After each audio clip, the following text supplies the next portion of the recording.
How's it going, everyone? It's John Cope again from Cope Racing Transmissions, and welcome to the CRT channel. Today I'm going to show you a transmission that I have on my bench from a Max Wedge car that is aluminum front end car, automatic, with 97 miles on it.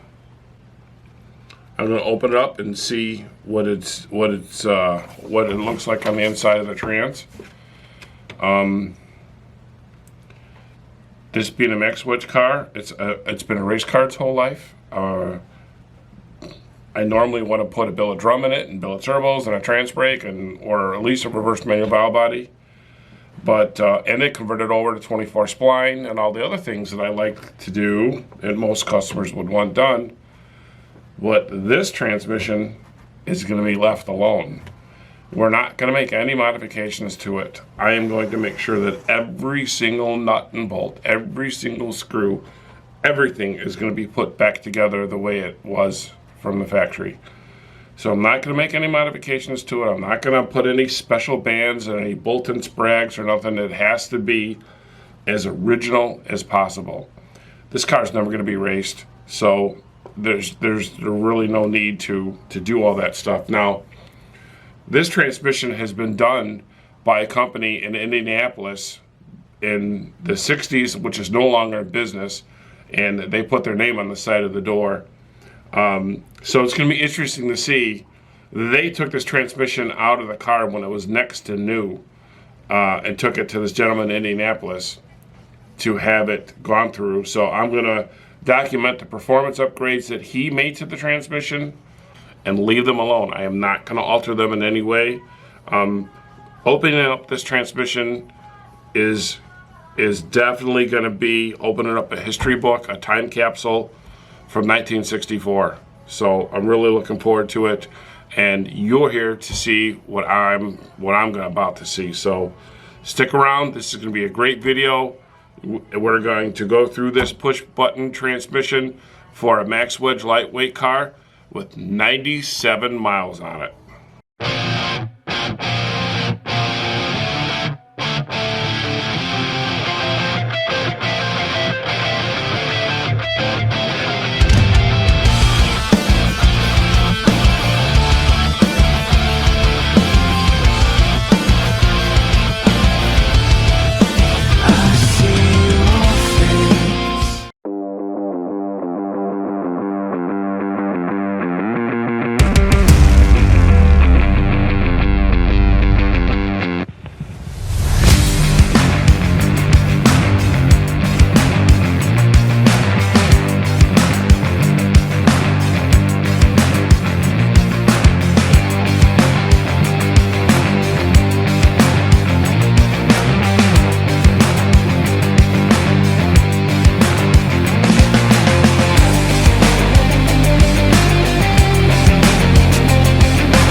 All right, welcome back everyone. I have this Max Wedge transmission apart and it already went through the cooker. Again, this car is a aluminum front end car that has 97 miles on it. And the transmission shows like it has 97 miles on it. I got all apart and I didn't go through anything yet. I want to document both for the owner of the car and anyone else that's curious what's just exactly what's inside a lightweight Max Wedge transmission. And it really wasn't much. So don't forget though, when this 727 came out, the 727 transmission was only 2 years old. It came out in 62, the car's a 64. So even when the gentleman in Indianapolis who built this, which I'm not even sure that he did,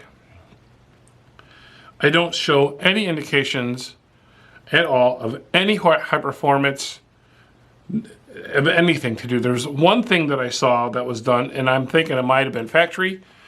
The pressure was the same. There was no shift kit, which there may not have been one available in 64 on a transmission that's only been in production for 2 years. You got to keep that in mind. You know, it's only been 2 years old, and it being new, there probably wasn't too many people out there who serviced the transmission. The technicians at the dealership may have gone to school for it, but it was a new transmission and not too many people knew anything about it. So let me take the camera, turn it around. I want to show you a few things and explain to you what I found. And you might learn a few things. If not, you'll definitely know what was in here, because this transmission was actually produced and started and manufactured before I was even born. I was born in 65. So, all right, let's check this out. All right, a few things I want to show everybody is the casting dates. And you'll see this one right here. And they still do this on valve bodies today. I'm pretty sure these were all casted in the Kokomo transmission plant.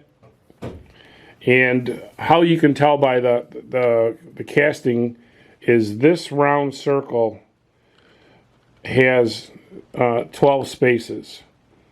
And it's one for every month. And the inside number is the date of the year. So if you count, it's this January, February, March, April, and so on, all the way to December. So you see there's little dots filled in there and there. So there's 2 dots filled in the 12 sections of the circle. So that means that this valve body casting was casted in January, February, so February of 1963, at the bottom half. If we turn the valve body around and look at the top half,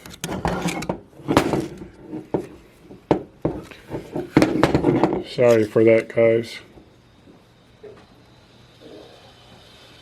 You can see that it's also 63, but it's January, February, March. So the top half, was casted in Kokomo of March of 1963. This number here is just a casting number. This, to me, I've seen this on a couple of these older valve bodies. Looks like the old Plymouth logo, like the forward look logo. And this is kind of cool. This is the Dodge DeSoto Chrysler Plymouth, or Chrysler Plymouth Dodge DeSoto emblem. And funny, because this is a 64 car casted in 63. DeSoto was done in 1960, was the last year. But I've seen this logo in the 70s and 80s on valve bodies. So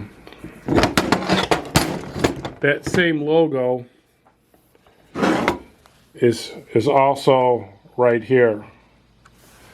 I'm sure you can see that good, but just in case that you can't.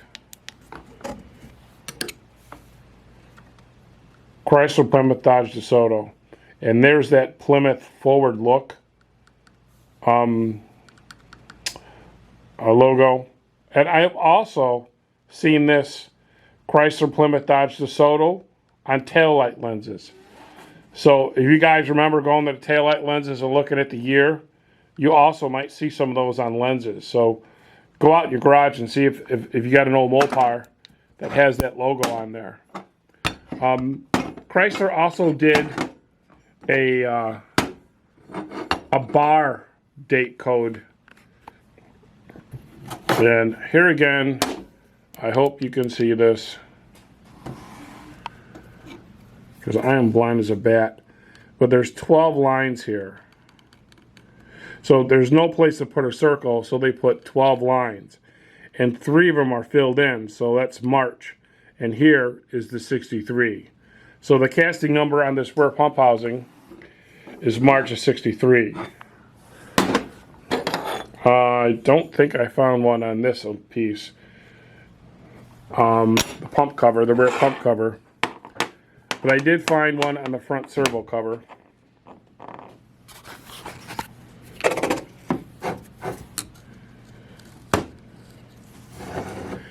Here again is the circle, if I can get it to stay.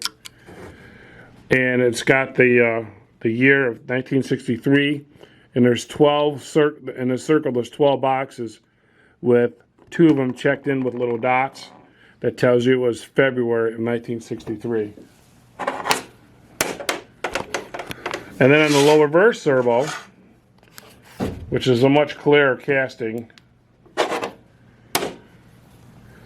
again, 63 is the year, and only 1 square of the circle is filled in with dots.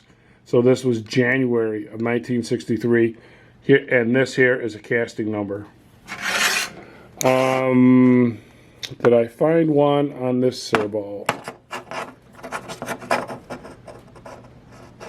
I did not. All I found was a casting number on the servo. And when in 1962 to 1970, Chrysler's front servo was the style that took this thin pin. And so you put this is the servo itself, you have the pin, then you'd have the inner spring and an outer spring, and then the cover, and that's how it would go together in the case.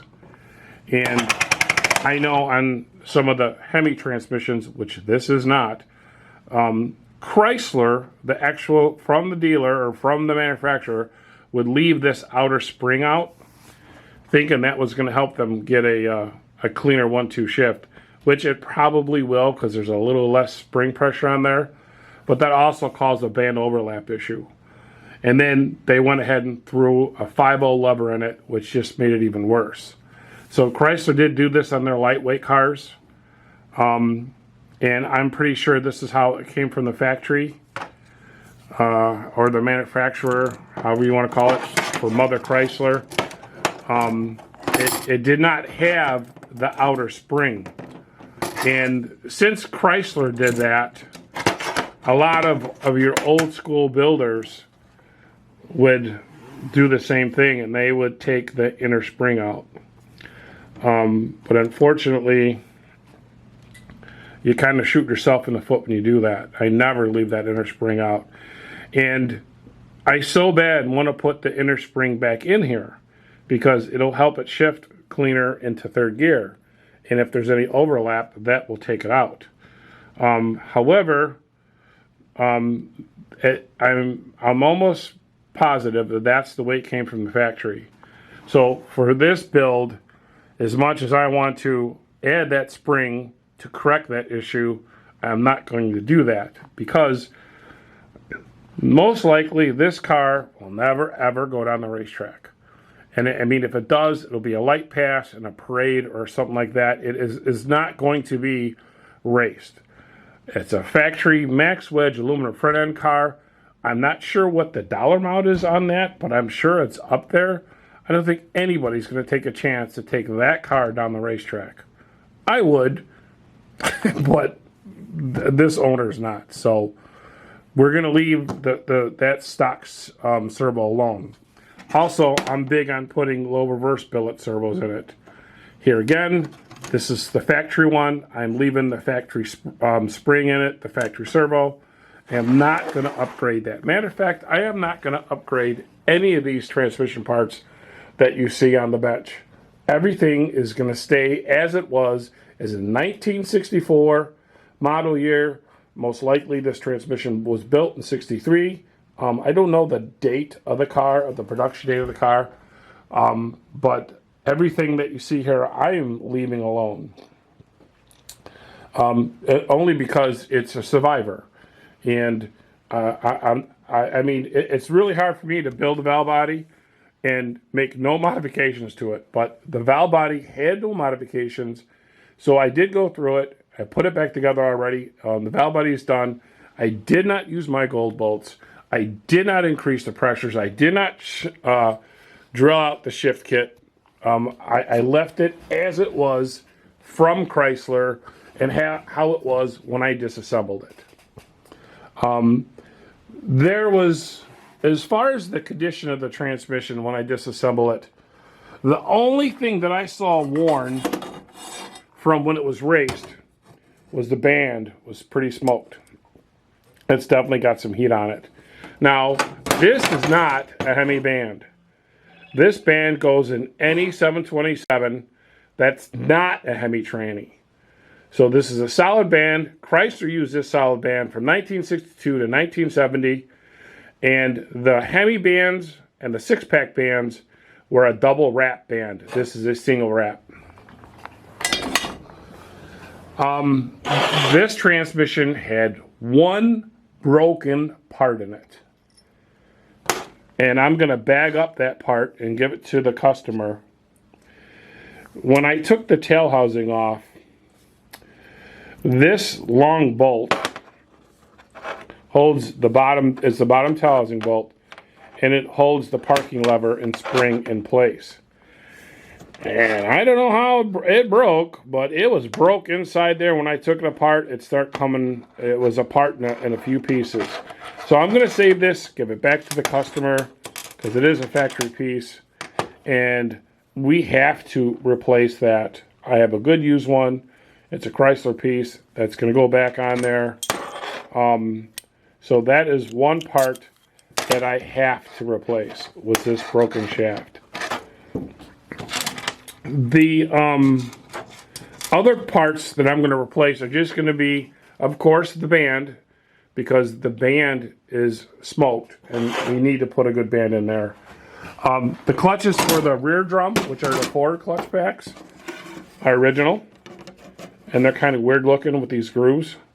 They're like brand new. There's nothing wrong with them. I'm going to put them right back in. The direct clutch has some weird stuff going on. I'm sure you can see the texture of those clutches. They have bumps everywhere. And this clutch pack has not been applied since I think the last time the car was driven was either 66 or 65. So this clutch pack has not been applied for that time. And it's got these little swelled bumps all over it. So I'm not sure if the transmission fluid is just distorted the clutches after 56, 57 years of just sitting there. I don't know, but we have to replace those clutches. Because the first time this goes in reverse or third gear, and the piston squeezes everything, I'm afraid that these clutches are just going to flake apart and disintegrate. So, as much as I want to, I'm going to save everything that is a part of this transmission to go back in this transmission. These clutches just have to be replaced. Also, from this transmission sit-in, it was parked with that part of the drum. You can see the tarnish right here on the rear drum that's nowhere else in the drum. And I'm assuming that this is just tarnish from when the car was shut off. It was never rotated again, and the tarnish from 50 years of just sitting in a spot just left a little mark on there. I tried cleaning it up with a little Scotch-Brite, and I'm like, well, it's not hurt at nothing, it's certainly not going to come off. So that is just like inside transmission patina, and we're going to leave that there. Oh, I forgot to tell you guys, where is it? Here it is. The direct clutch had 5 clutches in it. And this really does look like a factory step to me. That it doesn't look machined, it looks factory. So, and I don't know if it's 100% factual or not, but I'm to believe that this was a factory 5 clutch front drum, but it's not a different front drum like the Hemis. I believe that Chrysler just made this pressure plate and they put 5 thick clutches in it. So the directs do have 5 clutches. And I didn't measure them, but they look like they're the 090s. So here again, I think Chrysler did this, and other builders may have saw this, and it became the norm in the aftermarket world for these pressure plates to be milled in order for you to take a 4 clutch and put 5 clutches in there. I thought that was really neat. They also used a flat snap ring in here. They did not use a wave. Let's see, what else? I'm going to put back every single factory nut and bolt. I didn't mix these up with any other transmissions or anything I got here. The factory shift lever. I'm even going to put the factory spring and rollers and the sprag back in. Like I said, not to put this down or not, but this car is going to be pretty much a trailer queen for the rest of its life, as it should be. It's a very rare car, and it's too expensive to be driven.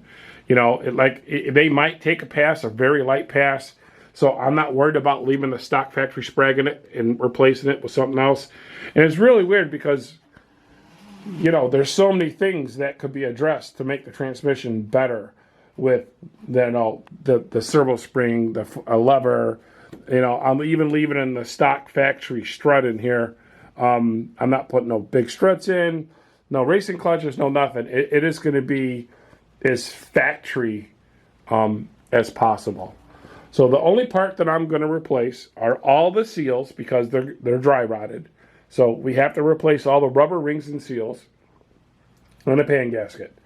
Then I'm going to replace the sleeve for the parking lever, the band because it's burnt, and then the direct clutches for that. One last thing I want to tell you guys.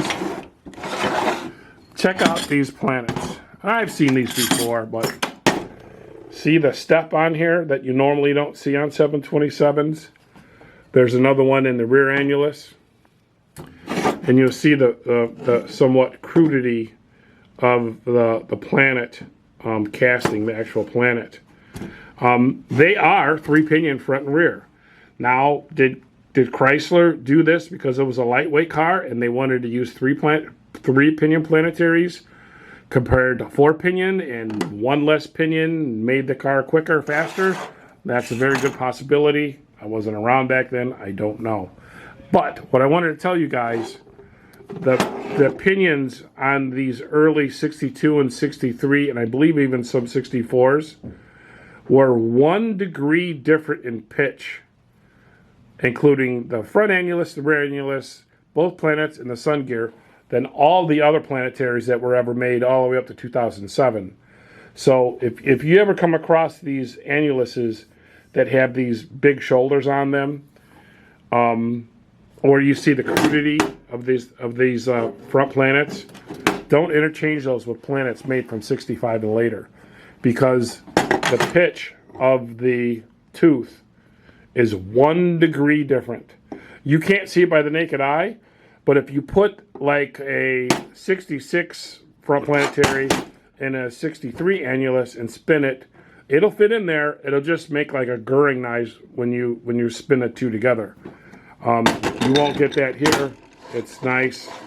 But if you take this out, and I should have one here, I should probably go get one to show you guys. Grab me a 3-pinion planetary.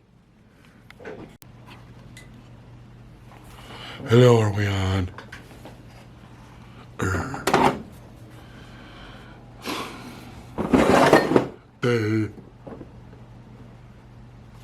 All right, I went back to the shop and I grabbed a 66 or 65 and later front planetary.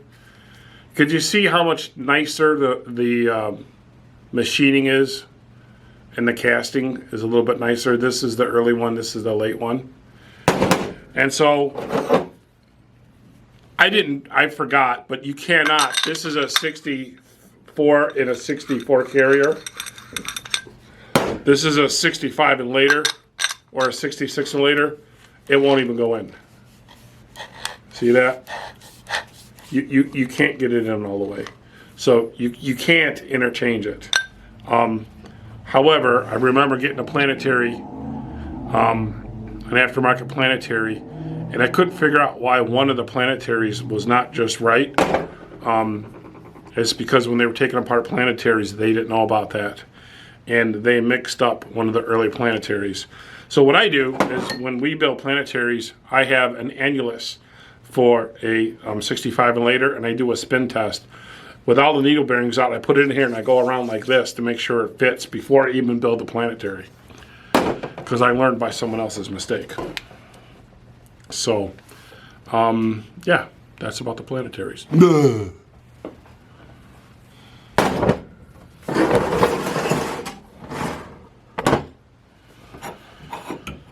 All right, I'm pretty sure I covered just about everything on this. I'm going to go ahead and probably tomorrow put the thing together.